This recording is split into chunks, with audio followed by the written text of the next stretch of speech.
오늘 제목은 행복은 띄어쓰기. 이 제목이 행복이 띄어쓰기니까 관심이 가잖아요. 여러분은 별로 관심이 안 가지만 이렇게 보통 인터넷을 보면은 언제 그것을 누르냐면 제목 자체가 굉장히 조금 희한하고 뭐 이렇게 관심이 갈 때 이렇게, 그래서 제목을 행복은 띄어쓰기, 행복은 띄어쓰기입니다. 궁금하시죠? 그러면 행복은 띄어쓰기, happiness가 happiness is nowhere. 행복이라는 게 관념적인 거고 추상적인 거라고 생각하면서 살아가다 보니까 이 행복이라는 것은 마치 파랑새가 어떤 무지개를 쫓는 것 같은, 그래서 행복은 우리 근처에 없고 그냥 nowhere. 행복은 어느 곳에도 없어. 그런데 띄어쓰기를 잘하니까 happiness now here. 그죠?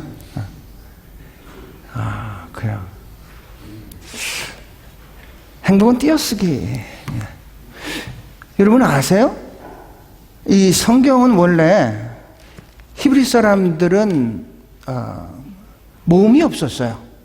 자음으로만 다 기록되어 있었어요. 그래서 이분들, 우리가 아직도 하나님에 대해서 이름을 갖다 어떤 때는 여호와라고 그랬다가 지금 보니까 야훼라고 그랬다가 이렇게 자꾸 이렇게 조금 이렇게 다르게 이렇게 얘기를 하는 게 봅니다. 왜냐하면은 이 사람들은 다 거의 다 외워요.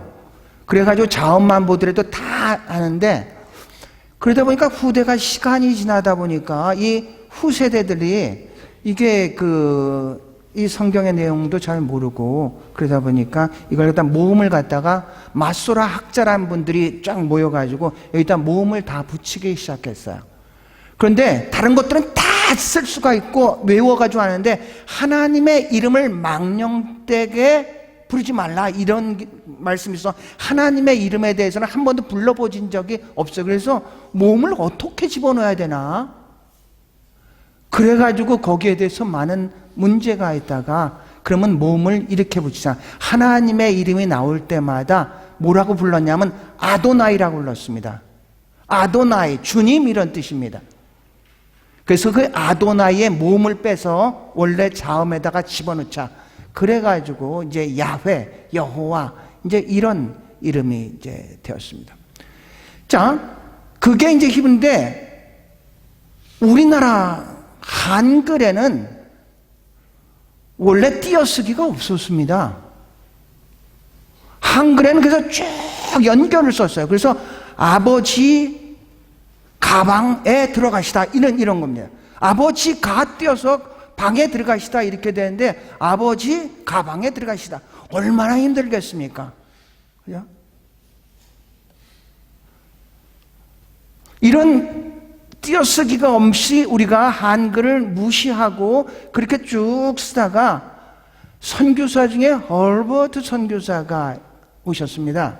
이분은 이 언어에 대해서 아주 뛰어난 분이고, 이분은 한국인보다도 한국인을 더 사랑했었던 분이고, 이분은 헤이그 열사, 1907년에 우리가 헤이그, 우리나라의 독립을 주장하기 위해서 헤이그에서 만국 박람회가 열렸었는데 거기에서 갔었던 그런 헐버트라는 선교사님이 있습니다. 학자이면서도 한국을 너무너무 사랑했었던 분이고 선교사였고 이제 이런 분이었습니다. 그래서 이분의 소원이 뭐였냐면은, 이분은 1910년 우리가 일제에게 이게 뭐라고 했죠?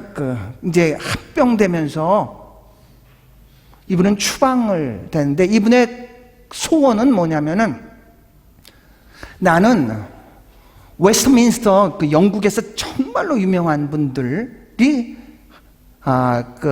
이제 거기에 묘가 있는데 거기에서 묻히는 것보다 나는 한국에 묻히고 싶다. 그랬던 분이 이제 헐버트 선교사입니다. 헐버트 박사라고 합니다. 박사입니다. 그래서 우리가 1945년에 독립을 하죠. 1948년에 우리가 나라가 세워지죠. 이승만 대통령이 초청을 합니다. 그런데 부인이 아프셔서 오지 못하다가 49년에 오셨다가 한 며칠, 한 2, 3주 정도 살다가 무리하셨죠. 연로하신. 그래서 소천하시고 이분의 소원대로 지금 양화진에 이제 묻혀 계십니다.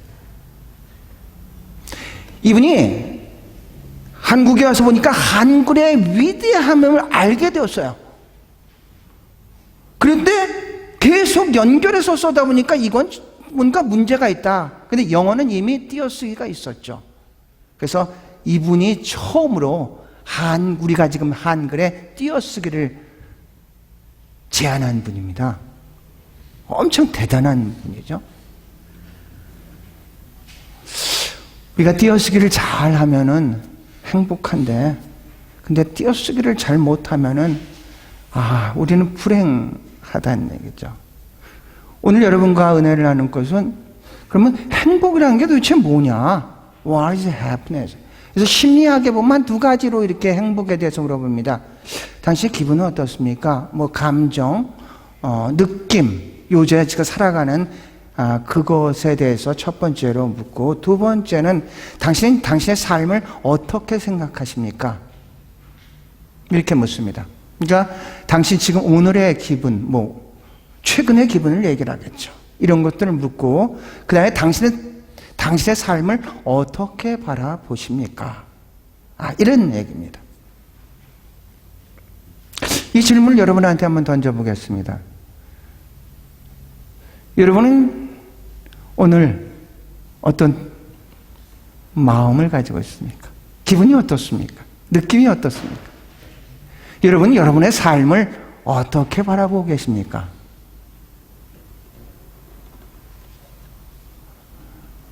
여러분의 느낌도, 여러분의 삶 자체도 긍정적으로 여러분이 생각하고 있다면 여러분은 정말로 행복한 사람인데, 그렇지 않고 내 기분도 굉장히 꿀꿀하고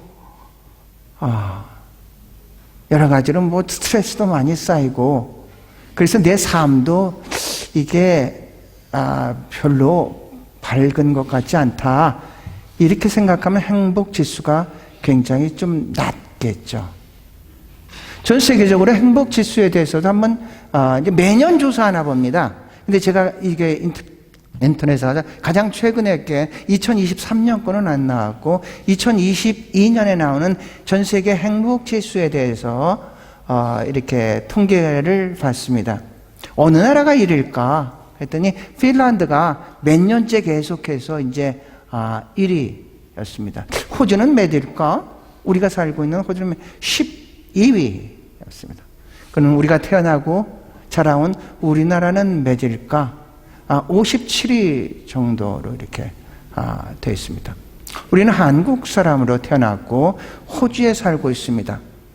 여러분의 행복 지수는 12위에서 57위 그 사이에 있다면은 어느 정도가 될 수 있겠습니까?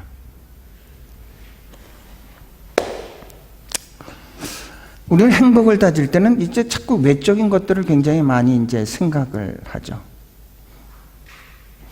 행복에 대해서는 연구한 학자들은 굉장히 많습니다. 이 심리학은 특별히 행복에 대해서 굉장히 많이 관심을 갖고 있습니다.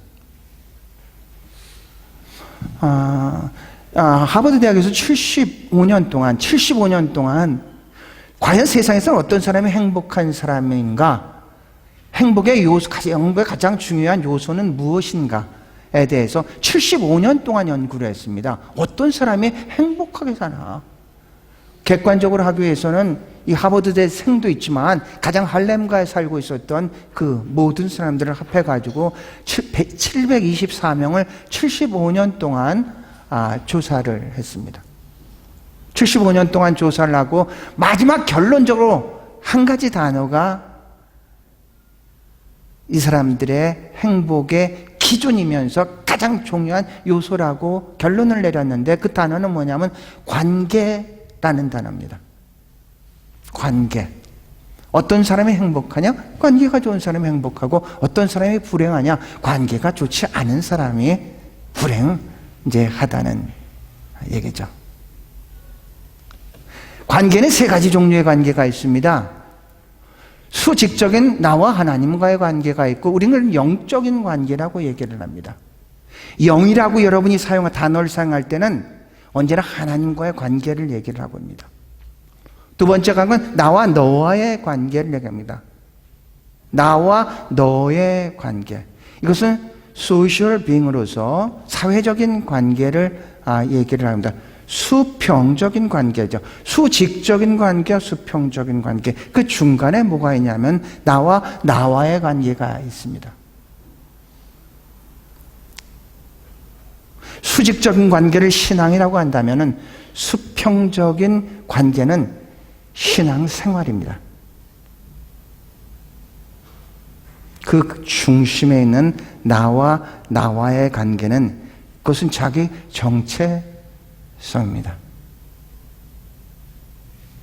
어저께 이 말씀을 인간은 관계적인 존재다. 어떤 사람의 행복하냐를 신학교에서 잠깐 얘기를 했습니다.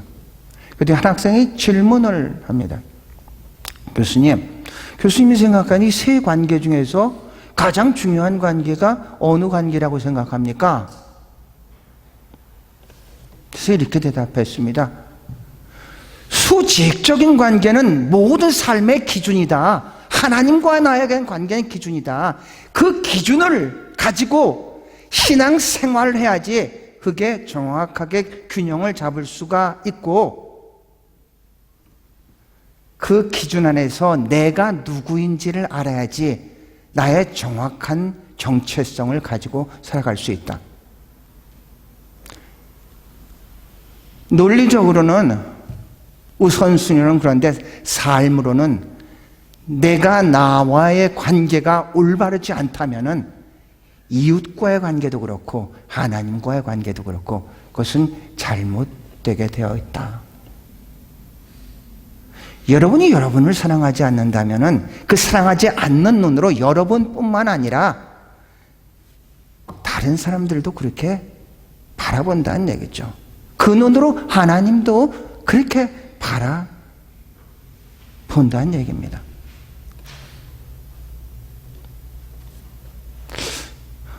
오늘 세 가지를 간단하게 여러분과, 그러면 어떻게 관계를 잘 맺어서 살아가야지 행복할 수 있겠나를 세 가지 차원에서 얘기를 하겠습니다.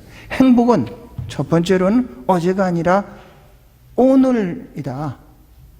두 번째로 행복은 강도가 아니라 빈도이다. 세 번째로 행복은 결과가 아니라 과정이다. 오늘의 본문입니다. 오직 오늘입니다. 오직 오늘. 뭐라 그럽니까? 우리는 동안에 매일 피차 권면하여 너희 중에 누구든지 죄의 유혹에서 완고하게 되지 않도록. 그러니까 우리는 오늘에 살고 있습니다.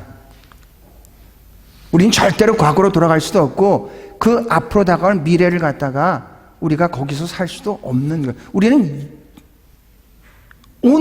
오직 오늘에 살고 있는 사람들입니다. 첫 번째로 어제가 아니라 오늘입니다. 어제는 과거입니다. 오늘은 현재. 나는 현재에 있습니다. 여러분은 지금 현재 여기에 있습니다. 그리고 미래입니다. 우리는 지금 여기에 있습니다. 여기에 있는데 우린 자꾸 과거에 잘못했던 것들을 기억하며 후회하며 여기에 있는 나를 거기로 자꾸 보내고 있습니다. 또는 우리는 여기에 있는데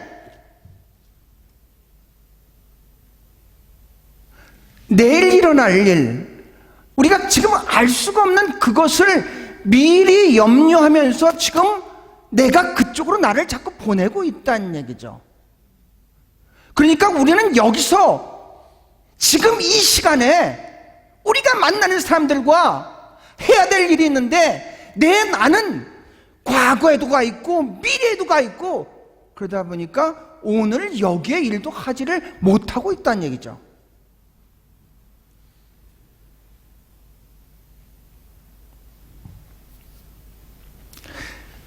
뭐라 그럽니까? 너희 중에 누구든지 죄의 유혹으로 완고하게 되지 않. 오늘 오직 오늘입니다. 죄의 유혹으로 완고. 이 사탄이요, 광명의 천사의 옷을 입고 우리에게 접근을 이렇게 합니다. 우리는 유혹이란 단어는 누가 강압적으로 이렇게 해서 우리가 선택해서 하는 게 아니라 스스로 선택하는 겁니다. temptation이라는 것은 어떤 물리적인 힘을 통해 가지고 우리가 어쩔 수 없이 하는 게 아니라 스스로 내 생각엔 이게 옳아 이렇게 해서 선택을 하는데, 왜 사탄이 광명의 천사의 옷을 입냐? 막 뿔 들고 나타나면 우리가 금세 알지 않습니까? 그렇지 않고 마치 천사와 같이 너를 위해서 그렇게 얘기를 하는 것처럼 우리에게 제안을 하죠. 사탄의 무기들이 엄청 많은데 그 중에 강력한 무기 하나가 내일이란 무기라 합니다. 오늘 이 시간에 우리가 해야 될 일을 사탄, 그래 맞아, 그래 예배 드려야지, 그거 맞아. 근데 오늘 말고 내일 드려도 되잖아? 그 사람 만나서 이야기를 해야 되는데, 그래 당연하지, 네 좋은 친구인데 가야지. 근데 오늘은 네가 시간이 없잖아, 바쁘잖아. 그러니까 내일 하지. 그런데 여러분, 그런 말이 있지 않습니까? 어제는 부도수표고 오늘은 내일은 약속금인데 오늘 현금을 쓰지 않으면은 내일은 부도수표가 됩니다. 우리는 이렇게 생각할 수 있죠. 오늘 우리가 드리는 이 예배, 다음 주에도 드리지. 아세요? 오늘의 예배와 다음 주 예배는 완전히 다릅니다. 오늘 받으실 하나님의 영광이 있고 오늘 우리에게 주실 하나님의 은혜가 있는 줄로 믿습니다. 우리가 알고 있는 톨스토이 있지 않습니까? 톨스토이가 세 가지의 질문, 단편으로서 세 가지의 질문이라는 것이 있습니다. 세상에서 가장 중요한 시간은 언제냐? 지금이다. 세상에서 가장 중요한 사람은 어떤 사람이냐? 지금 내 옆에 있는 사람이다. 세상에서 가장 중요한 일은 뭐냐? 지금 내 옆에 있는 사람에게 선을 행하는 것이다. 이게 세 가지의 질문입니다. 가장 중요한 시간은 여러분 지금 오늘입니다. 오늘은 영원히 돌아오지 않죠. 가장 중요한 사람은 오늘 여러분 옆에 계신 분입니다. 가장 중요한 일은 그분에게 여러분이 할 수 있는 것을 최선을 다하는 것입니다. 한번 가장 중요한 시간에 가장 중요한 사람을 만나서 가장 중요한 일을 이 시간에 한번 잠깐 여러분이 해보시겠습니까? 한번 여러분 최대한의 칭찬을, 최대한의 격려를, 최대한 여러분 옆에 분한테 한번 해보시죠 지금. 네. 부끄럽습니까?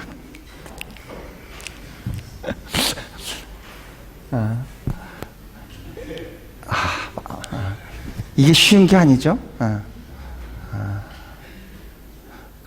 유가가 한참 올랐을 때 어느 주유소에 크게 이렇게 썼대요. 내일은 공짜.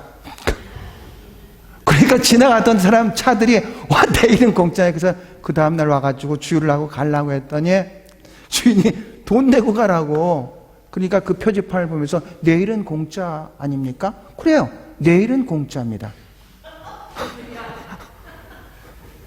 근데 오늘은 돈을 내야 되지 않겠어요?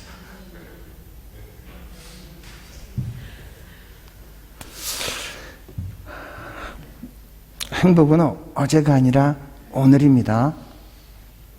두 번째로 볼까요? 행동은 강도가 아니라 빈도입니다. 여러분은 어떻게 생각하세요? 우리는 아주 한 번에 뭔가를 하면은 굉장히 더 행복할까라고 하는데 절대로 그렇지 않습니다. 여러분에게 만약에 자녀에게 돈을 주더라도 100불을 한꺼번에 주는 것과 10불을 10번 나눠주는 것, 그 자녀의 행복도가 다릅니다. 우리는 한 번 하면은 완전 우리는 대박을 언제나 생각하지만 이게 그렇지는 않다는 얘기죠. 그렇지 않습니다.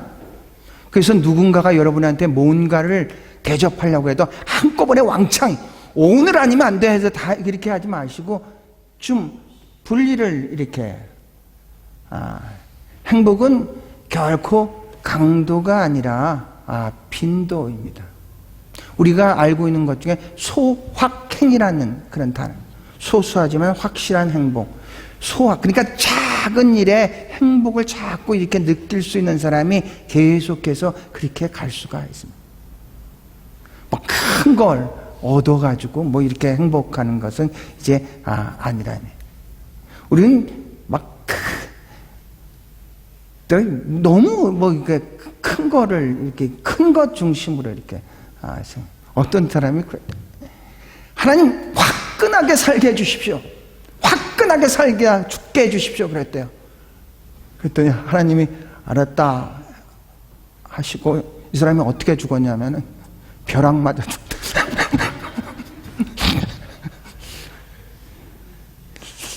인생은 단거리가 아니라 장거리입니다. 오늘 좀 어렵고 힘들 때도 절대로 그것 때문에 뭐 포기하거나 좌절하거나 절망하거나 넘어지시지 말기를 주의 이름으로 축원합니다. 자, 마지막입니다. 행복은 결과가 아니라 과정입니다. 우린 결과 중심의 삶을 살면, 행복은 성취 중독증에 걸린 직선의 마음이 아니라 목적지로 가는 과정에서 삶의 의미와 재미를 찾는 곡선의 마음입니다. 행복은 목적 중심으로 직선으로 달리는 그런 마음이 아니라 시냇물과 같이 가다가 큰 돌을 만나면 곡선을 걸어서 돌아갈 수 있는 그런 여유를 가진 사람이 행복합니다. 인간은 된 존재가 아니라 되어가는 존재입니다. 인생은 완성형이 아니라 진행형입니다. 사람들은 이렇게 생각합니다. 행복을 할 때 becoming, 뭔가가 딱 되거나 내가 높아지거나 어떤 직책을 가지면 내가 행복할 거라고 그렇게 생각합니다. 정말로 여러분 그랬습니까? 뭔가 내가 바라고 원하는 게 딱 이루어지면 나는 그때부터 행복의 길을 갈 수가 있어. 정말 그렇게 내가 호주에 이민해 와서 내가 영주권을 받아서 내가 집을 사서 내가 자녀를 가지고 그러면 행복해질 수가 있어. 보통 그렇게 생각하죠. 우리의 삶을 뒤돌아보면은 초등학교 때는 중학교를 가기 위해서, 중학교 때는 고등학교를 가기 위해서, 고등학교는 좋은 대학을 가기 위해서, 좋은 대학에 좋은 직장을 찾기 위해서, 좋은 직장을 찾아서 좋은 결혼을 하기 위해서 계속해서 직선의 삶을 살다 보니까 나중에 인생을 뒤돌아보니까 내가 뭐를 했는지 그렇게 후회하면서 살아갑니다. 우리가 살다 보면은 물론 좋은 일들만 만나지는 않습니다. 어떤 나쁜 일들도 만납니다. 근데 여러분 분명히 우리가 한 가지 기억해야 될 것은 우리가 만나는 그 고통을 낭비하지 마시기 바랍니다.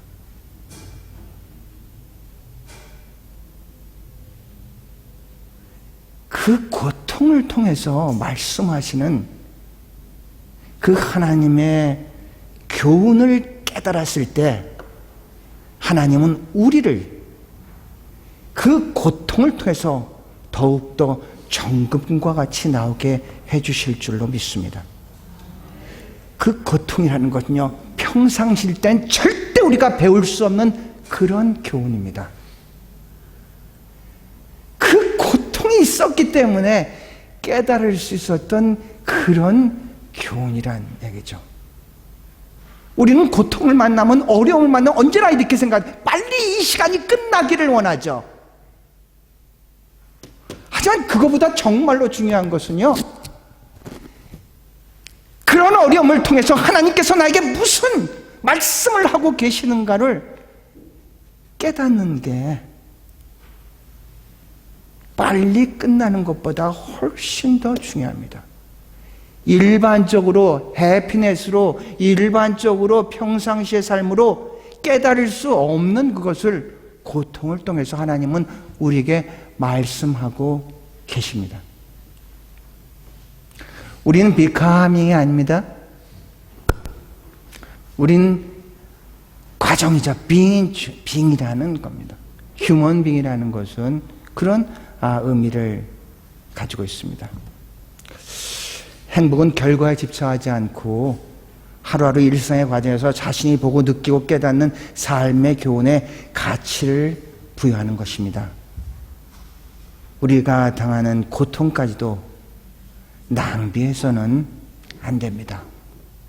생각해 보세요.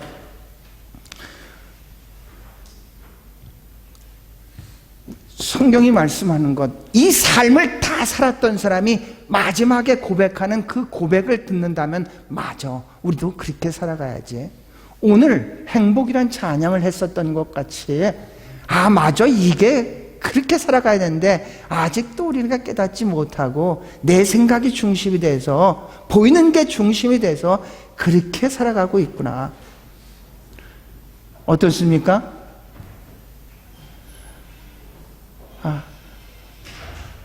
솔로몬이라는 인물을 알고 있지 않습니까? 솔로몬은 3권의 책을 썼습니다. 첫 번째 책은 순서대로 그렇게 썼는지는 모르겠습니다. 아가서입니다. 술람미 여인을 향한 그 불타는 사랑을 갖다가 그렸었던 책입니다. 두 번째 책은 하나님께로 받은 그 지혜와 명철을 통해서 많은 교훈들을 이야기하는 그런 책입니다. 세 번째 책은 전도서입니다. 그 모든 것들을 가져봤고 소유해봤고 누려봤었던 그 솔로몬이 마지막 말년에 쓴 책입니다. 우리의 삶은 끝을 알고 시작을 할 수 있다면 참 지혜롭게 어떻게 오늘을 살아가야 할지를 압니다. 아까 우리 박강희 집사님 왔었던 목사님이 갔다 와서 또 전화를 했어요. 너무나 좋답니다. 그래서 거기 함께 왔었던 분들도 전화번호도 가져가고 이제 막 그래. 그래서 그분이 저한테 한 가지 부탁을 합니다. 초심을 잃지 않았으면 참 좋겠습니다.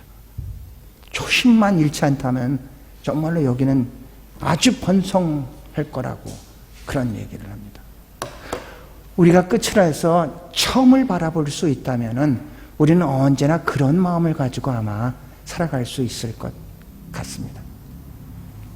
솔로몬의 마지막의 글을 같이 한번 읽어보시겠습니까? 시작. 그러므로 즐겁게 사는 것이 좋은 것이다. 하늘 아래서 먹고 마시며 즐기는 일밖에 사람에게 무슨 좋은 일이 있겠는가? 그것이 없다면 하늘 아래서 하나님께 허락받은 짧은 인생은 무슨 맛으로 수고하며 살 것인가? 전도서 마지막 장 12장의 마지막 절. 결론입니다. 다 읽겠습니다. 일의 결국을 다 들었으니 하나님을 경외하고 그의 명령들을 지킬 것이다. 그것이 모든 사람의 본분이라. 일의 결국은 다. 우리는 어떻게 살아가야지 행복하겠습니까? 하나님을 경외하고 그의 명령을 지키면서 살아가는 것이, 그것이 인간의 본분인 줄로 믿습니다. 사랑하는 성도 여러분, 우리 모두 행복하게 살아가시기 바랍니다.